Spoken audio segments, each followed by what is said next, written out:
So this is a response to Cole Hastings. I saw his video on Gen Z and their identity crisis, so to speak. My only issue with that video is how it mixed up being queer with all the other aesthetics that are literally a choice, right? You can choose to be goth, you can choose to be punk, you can choose to be a bodybuilder or any of that stuff. Those are identities that are a choice. Being queer is not a choice, right? Being gender fluid is not a choice. That is literally how your brain is, the brain makeup is in your head, right? This man said gender fluid is a new thing. Gender fluidity has been an acknowledged thing, especially in the queer community, for decades at least. But let's not talk about also the fact that in human history, gender fluidity and third genders and stuff like that have literally always been a thing. You have the Mushas, I think I'm saying that right. You have the Mushas from Mexico, for example, right? You have um, two spirit people when it comes to indigenous people. You have that entire class of trans people in India who've been around for hundreds of years.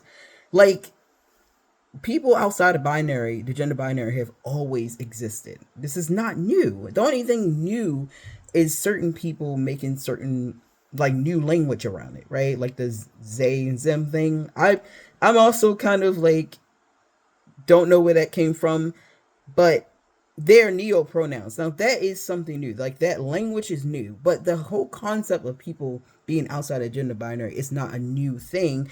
And I do find it kind of ironic that he talks about the problem being terminally online, and that people in the comments talk about the problem being terminally online, when it's very obvious that they don't have any interaction with queer people in real life, and it's obvious that he doesn't have any interaction with queer people in real life, because if he did, he would realize that these people, these identities, they exist outside of online spaces. Like, gender fluid people exist outside of online spaces. Like, if you look at a lot of the queer flags, a lot of them have a white stripe in it, right? Like the lesbian flag has a white stripe in the middle, the trans flag has white stripes on it. A lot of it, that, and the rainbow itself, a lot of that represents stuff like gender fluidity. Like, it's been a part of our symbolism for a very, very long time. And it just really bothers me that what Gen Z is essentially doing with neopronouns is they're just creating another way to express a mindset that has been in human history for the longest time.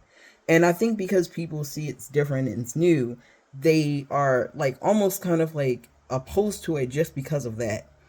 And I think that it was really irresponsible for him to, because he doesn't seem like a bad guy. He doesn't seem like he's trying to be malicious. And he even said himself, like, it's a way to understand yourself as a person, which it is. A lot of these identities are, but I just think that he was really irresponsible to mix together identities that have more to do with how you are internally on the inside as a person.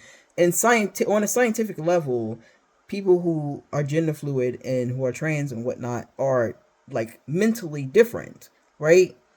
And to group that with literal choices like wearing goth aesthetic and shit like that, and micro trends, basically saying it's trendy, is really harmful. Like, that's part of the reason why people always invalidate our existence, is because they see it as a trend, they see it as, something that we choose to do, and it's fucking not. It's not.